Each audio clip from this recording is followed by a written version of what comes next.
द्वितीया तिथि के व्रत। अग्निदेव कहते हैं, अब मैं द्वितीया के व्रतों का वर्णन करूंगा जो भोग और मोक्ष आदि देने वाले हैं। प्रत्येक मास की द्वितीया को फूल खाकर रहें और दोनों अश्विनी कुमार नामक देवताओं की पूजा करें। 1 वर्ष तक इस व्रत के अनुष्ठान से सुंदर स्वरूप एवं सौभाग्य की प्राप्ति होती है और अंत में व्रती पुरुष स्वर्ग लोक का भागी होता है।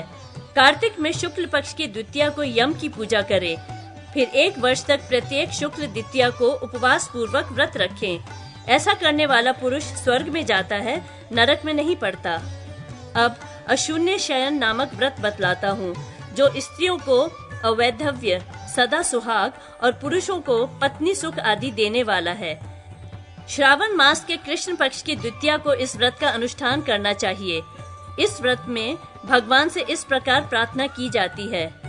वक्ष स्थल में श्री वत्स चिन्ह धारण करने वाले श्रीकांत, आप लक्ष्मी जी के धाम और स्वामी हैं, अविनाशी एवं सनातन परमेश्वर हैं। आपकी कृपा से धर्म, अर्थ और काम प्रदान करने वाला मेरा गार्हस्थ्य आश्रम नष्ट न हो। मेरे घर के अग्निहोत्र की आग कभी न बुझे, ग्रह देवता कभी अदृश्य न हो। मेरे पितर नाश से बचे रहें और मुझसे दाम्पत्य भेद न हो। जैसे आप कभी लक्ष्मी जी से विलग नहीं होते, उसी प्रकार मेरा भी पत्नी के साथ का संबंध कभी टूटने या छूटने न पावे। वरदानी प्रभो, जैसे आपकी शैया कभी लक्ष्मी जी से सूनी नहीं होती, मधुसूदन, उसी प्रकार मेरी शैया भी पत्नी से सूनी न हो।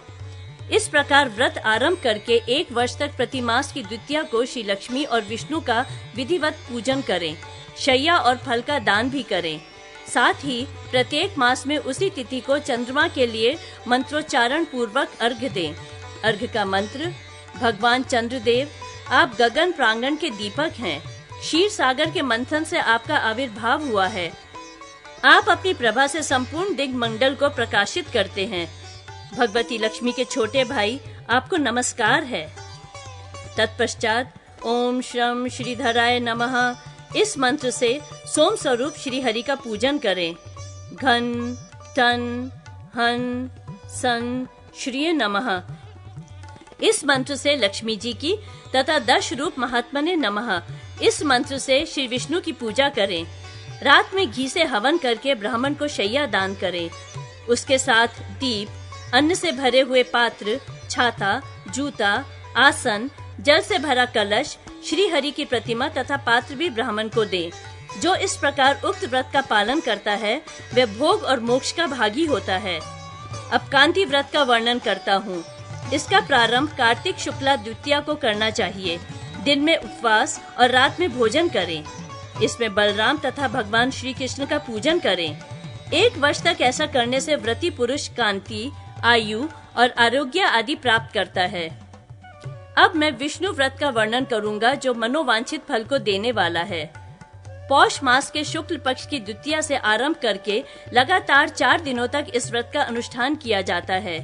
पहले दिन सरसों मिश्रित जल से स्नान का विधान है। दूसरे दिन काले तिल मिलाए हुए जल से स्नान बताया गया है। तीसरे दिन वचा या वच नामक औषधि से युक्त जल के द्वारा तथा चौथे दिन सर्वौषधि मिश्रित जल के द्वारा स्नान करना चाहिए। मुरा, कपूर कचरी, वचा, वच, कुष्ठ, कूट, शैले, शिलाजीत या भूरी छरीला, 2 प्रकार की हल्दी, गांठ हल्दी और दारू हल्दी, कचूर, चंपा और मोथा, ये सर्वौषधि समुदाय कहा गया है। पहले दिन श्री कृष्णाय नमः, दूसरे दिन अच्युताय नमः, तीसरे दिन अनंताय नमः और चौथे दिन ऋषिकेशाय नमः। इस नाम मंत्र से क्रमशः भगवान के चरण, नाभि, नेत्र एवं मस्तक पर पुष्प समर्पित करते हुए पूजन करना चाहिए। प्रतिदिन प्रदोष काल में चंद्रमा को अर्घ्य देना चाहिए। पहले दिन के अर्घ्य में शशिने नमः, दूसरे दिन के अर्घ्य में चंद्राय नमः, तीसरे दिन शशांकाय नमः और चौथे दिन इंदवे नमः का उच्चारण करना चाहिए। रात में जब तक चंद्रमा दिखाई देते हों, तभी तक मनुष्य को भोजन कर लेना चाहिए। व्रती पुरुष 6 मास या 1 साल तक इस व्रत का पालन करके संपूर्ण मनोवांछित फल को प्राप्त कर लेता है। पूर्व काल में राजाओं ने, स्त्रियों ने और देवता आदि ने भी इस व्रत का अनुष्ठान किया था। तृतीया तिथि के व्रत। अग्निदेव कहते हैं, वशिष्ठ, अब मैं आपके सम्मुख तृतीया तिथि को किए जाने वाले व्रतों का वर्णन करूंगा, जो भोग और मोक्ष प्रदान करने वाले हैं। ललिता तृतीया को किए जाने वाले मूल गौरी संबंधी सौभाग्यशयन व्रत को सुनिए। चैत्र के शुक्ल पक्ष की तृतीया को ही पार्वती का भगवान शिव के साथ विवाह हुआ था, इसलिए इस दिन तिल मिश्रित जल से स्नान करके पार्वती सहित भगवान शंकर की स्वर्णाभूषण और फल आदि से पूजा करनी चाहिए। नमोस्तु पाटलाय, पाटला देवी को नमस्कार, ये कहकर पार्वती देवी और भगवान शंकर के चरणों की पूजा करें। शिवाय नमः, भगवान शिव को नमस्कार, ये कहकर शिव की, और जयाये नमः, जया को नमस्कार, यूं कहकर गौरी देवी की अर्चना करें। त्रिपुरध्यनाय रुद्राय नमः, त्रिपुर विनाशक रुद्रदेव को नमस्कार, तथा भवान्यै नमः, भवानी को नमस्कार, ये कहकर क्रमशः शिव पार्वती की दोनों जंघाओं का और रुद्रायश्वराय नमः, सबके ईश्वर रुद्रदेव को नमस्कार है। एवं विजयाय नमः, विजया को नमस्कार, ये कहकर क्रमशः शंकर और पार्वती के घुटनों का पूजन करें। ईशाय नमः, सर्वेश्वरी को नमस्कार, यह कहकर देवी के, और शंकराय नमः, ऐसा कहकर शंकर के कटी भाग की पूजा करें। कोटव्यय नमः, कोटवी देवी को नमस्कार, और शूलपाणये नमः, त्रिशूलधारी को नमस्कार, यूं कहकर क्रमशः गौरी शंकर के कुक्षी देश का पूजन करें। मंगलाय नमः, मंगला देवी को नमस्कार, कहकर भवानी के, और तुभ्यम नमः, आपको नमस्कार, ये कहकर शंकर के उदर का पूजन करें।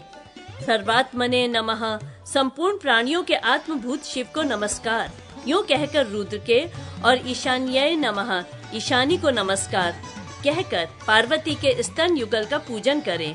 देवात्मने नमः, देवताओं के आत्मभूत शंकर को नमस्कार, ये कहकर शिव के, और उसी प्रकार राधिन्याय नमः, सबको आह्लाद प्रदान करने वाली गौरी को नमस्कार, कहकर पार्वती के कंठ प्रदेश की अर्चना करें। महादेवाय नमः, महादेव को नमस्कार, और अनंताय नमः, अनंता को नमस्कार, कहकर क्रमशः शिव पार्वती के दोनों हाथों का पूजन करें। त्रिलोचनाय नमः, त्रिलोचन को नमस्कार, और कालानल प्रियाय नमः, कालाग्नि स्वरूप शिव की प्रियतमा को नमस्कार, कहकर भुजाओं का, तथा महेशाय नमः, महेश्वर को नमस्कार। एवं सौभाग्याय नमः, सौभाग्यवती को नमस्कार, कहकर शिव पार्वती के आभूषणों की पूजा करें।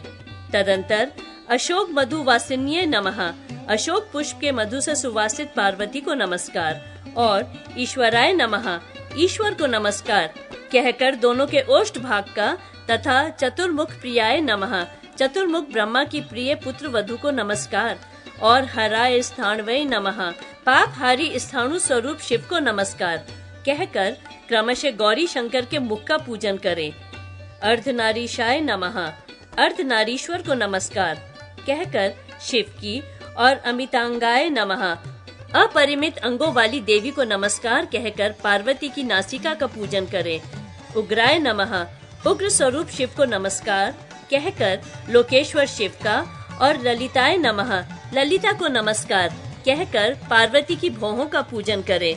शर्वाय नमः, शर्व को नमस्कार, कहकर त्रिपुरारी शिव के, और वासंत्यै नमः, वासंती देवी को नमस्कार, कहकर पार्वती के तालु प्रदेश का पूजन करें। श्री कंठनाथाय नमः, श्री कंठ शिव की पत्नी उमा को नमस्कार, और शिति कंठाय नमः, नीलकंठ को नमस्कार, कहकर गौरी शंकर के केश पाश का पूजन करें। भीमोग्राय नमः, भयंकर एवं उग्र स्वरूप धारण करने वाले शिव को नमस्कार, कहकर शंकर के, और सुरूपण्य नमः, सुंदर रूपवती को नमस्कार, कहकर भगवती उमा के शिरोभाग की अर्चना करें। सर्वात्मने नमः, सर्वात्मा शिव को नमस्कार, कहकर पूजा का उपसंहार करें। शिव की पूजा के लिए ये पुष्प क्रमशः चैत्रादि मासों में ग्रहण करने योग्य बताए गए हैं। मल्लिका, अशोक, कमल, कुंद, तगर, मालती, कदम, कनेर, नीले रंग का सदाबहार, अम्लान, आंबोली, कुमकुम और सेंधुवार। उमा महेश्वर का पूजन करके उनके सम्मुख अष्ट सौभाग्य द्रव्य रखते।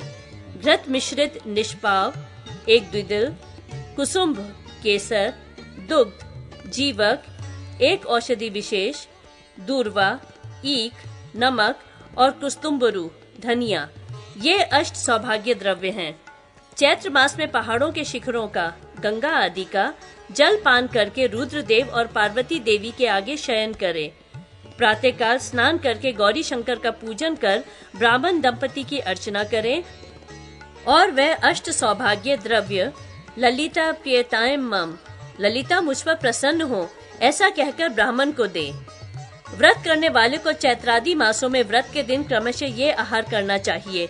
चैत्र में श्रृंग जल, झरने का जल, वैशाख में गोबर, ज्येष्ठ में मंदार आक का पुष्प, आषाढ़ में बिल्व पत्र, श्रावण में कुश जल, भाद्रपद में दही, आश्विन में दुग्ध, कार्तिक में घृत मिश्रित दधी, मार्गशीर्ष में गोमूत्र, पौष में घृत, माघ में काले तिल और फागुन में पंचगव्य।